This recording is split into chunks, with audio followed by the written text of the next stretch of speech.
இப்பதான் சாப்பிட்டேன். அதுக்குள்ள எங்க தான் கிளம்புவேன்னு தெரியல. எப்ப பாரு சாப்பிட்ட உடனே எங்கேயாவது கிளம்பிடுற. என்னதான் வேலை வச்சிருக்க வெளியில? வெளியில கொஞ்சம் வேலை இருக்குடி, உடனே போயிட்டு வந்துடுவேன்.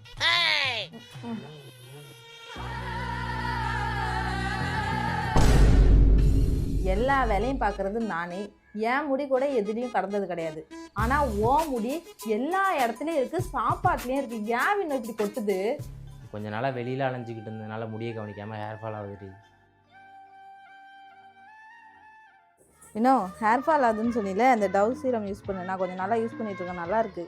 ஹேருக்கு ஆயில் வச்சாலே ஸ்டிக்கியாகவும் பிசு பிசுன்னு இருக்கும். இதுக்கெல்லாம் சொல்யூஷனா நான் யூஸ் பண்ண product Dove scalp plus hair therapy density boost revitalising scalp serum தான். இதில் ஜிங்க் பெப்டைட்ஸ் அண்ட் நியாசினமைட் இருக்கு. It's fortifies the roots with no sip and calming fragrance. இது ஸ்கேல்ப் ஹெல்த்தை இம்ப்ரூவ் பண்ணி ஃபுல்லர் ஹேருக்கு ஹெல்ப் பண்ணுது. Clinically proven to provide 10,000 more hair standing in 8 weeks and co created with dermatologist and is sulphate free, paraben free and dye ஃப்ரீங்கிறதுனால நம்ம சேஃபாக use பண்ணலாம். இந்த சீரத்தை நான் ஓவர் நைட்டாக 4 weeks அப்ளை பண்ணிட்டு வரேன். என்னுடைய பிஃபோர் ஆஃப்டர் பிக்கப் பாருங்க, நல்லாவே ரிசல்ட் கொடுத்துருக்கு. இந்த ப்ராடக்ட்டை ஸ்கிரீன்ல தெரியுற QR கோடை ஸ்கேன் பண்ணா பர்ச்சேஸ் பண்ணிக்கலாம். பர்பிளையும் அவைலபிளா இருக்கு. எங்களுடைய DSS வின் கூப்பன் கோடை யூஸ் பண்றவங்களுக்கு ஃபிளாட் 15% டிஸ்கவுண்ட் இருக்கு. செக் பண்ணி பாருங்க.